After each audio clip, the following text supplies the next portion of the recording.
Fala nerds da mente. Hoje o diagnóstico é ficção. Você acha que o Homem-Aranha é o herói mais altruísta da Marvel? O garoto leve, engraçado, responsável, o símbolo da frase mais famosa dos quadrinhos: com grandes poderes vem grandes responsabilidades. Mas deixa eu fazer uma provocação. E se o Peter Parker não for movido por responsabilidade? E se ele for movido por culpa? Porque responsabilidade é uma escolha moral. Culpa é uma necessidade emocional. E isso muda completamente a forma como você entende o Homem-Aranha. Vamos voltar ao ponto central da história dele. Antes do traje, antes dos Vingadores, antes de qualquer grande batalha. Um adolescente ganha poderes, descobre que pode fazer o que quiser, fica famoso, ignora um ladrão, e esse ladrão mata o tio Ben. Esse momento não é apenas origem de herói, é origem de trauma. Na psicologia, quando alguém associa um evento trágico a uma decisão pessoal, nasce um mecanismo poderoso, culpa internalizada. Peter não pensa, o mundo é perigoso. Ele pensa, eu causei isso.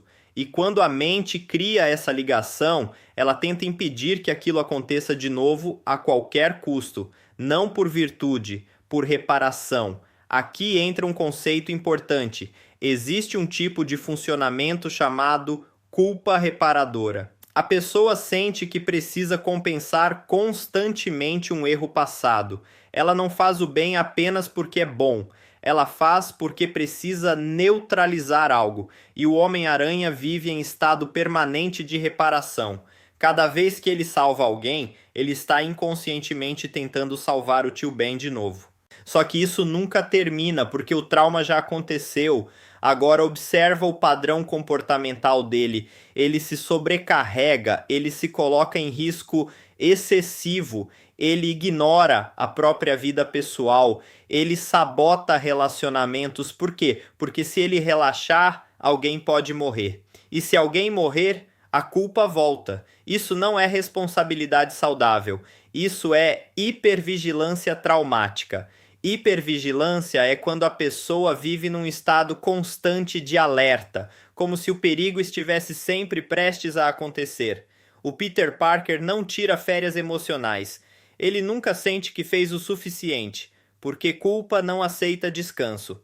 Agora pensa na diferença entre ele e outros heróis. Tony Stark tenta controlar o futuro. Capitão América tenta preservar princípios. Peter tenta evitar repetição. Ele não está tentando ser exemplo moral, ele está tentando impedir que a história se repita. Isso explica algo que muita gente ignora. Por que o Homem-Aranha sofre tanto? Por que ele sempre perde emprego? Por que vive quebrado? Por que relacionamentos fracassam? Por que ele sempre escolhe-se o caminho mais difícil? Porque inconscientemente ele acredita que precisa pagar. E aqui entra outro ponto psicológico interessante. Existe algo chamado punição autopreservadora, quando a pessoa acredita que merece sofrer pelo erro que cometeu. Peter não fala isso, ele não pensa racionalmente isso, mas o padrão comportamental sugere: se eu sofrer, talvez o mundo fique equilibrado.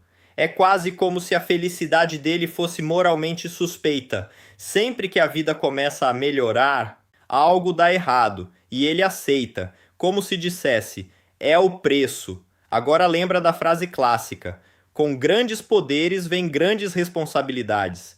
Essa frase não é apenas ensinamento moral. Ela vira código interno rígido. Só que esse código nasce num momento de dor. E quando princípios nascem em trauma, eles costumam vir carregados de medo. Responsabilidade saudável permite limites. Culpa não permite. Responsabilidade diz: eu faço o que posso. Culpa diz: se eu não fizer tudo, alguém morre. Percebe a diferença? Agora vamos olhar para as versões mais recentes do personagem. Em Guerra Civil, em De Volta ao Lar, em Longe de Casa. Ele constantemente tenta provar que é digno, que merece estar ali, que não vai falhar de novo. A morte do Tony Stark, por exemplo, ativa de novo o mesmo mecanismo. Outra figura paterna, outra perda, outra sensação de insuficiência. Isso não é coincidência narrativa, é coerência psicológica.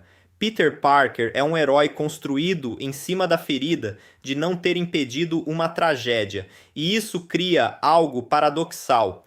Ele é um dos personagens mais humanos da Marvel justamente porque ele nunca está em paz. Ele não luta apenas contra vilões, ele luta contra a possibilidade de falhar. E falhar para ele não é erro comum, é sentença moral. Agora pensa no impacto disso. Quantas pessoas vivem assim? Quantas pessoas carregam um erro do passado e passam o resto da vida tentando compensar? Quantas confundem responsabilidade com autopunição? O Homem-Aranha não é movido por altruísmo puro. Ele é movido por culpa transformada em missão.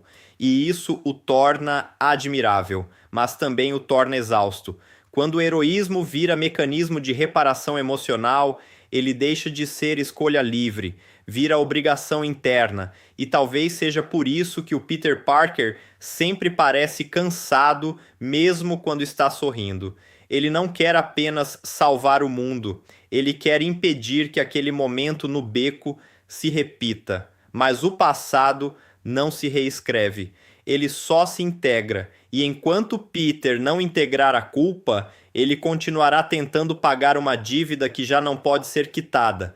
E quando você começa a olhar para o Homem-Aranha por esse ângulo, ele deixa de ser apenas o herói da responsabilidade e vira o herói da culpa. E isso muda tudo. E lembre-se, a mente humana escreve melhores roteiros que Hollywood.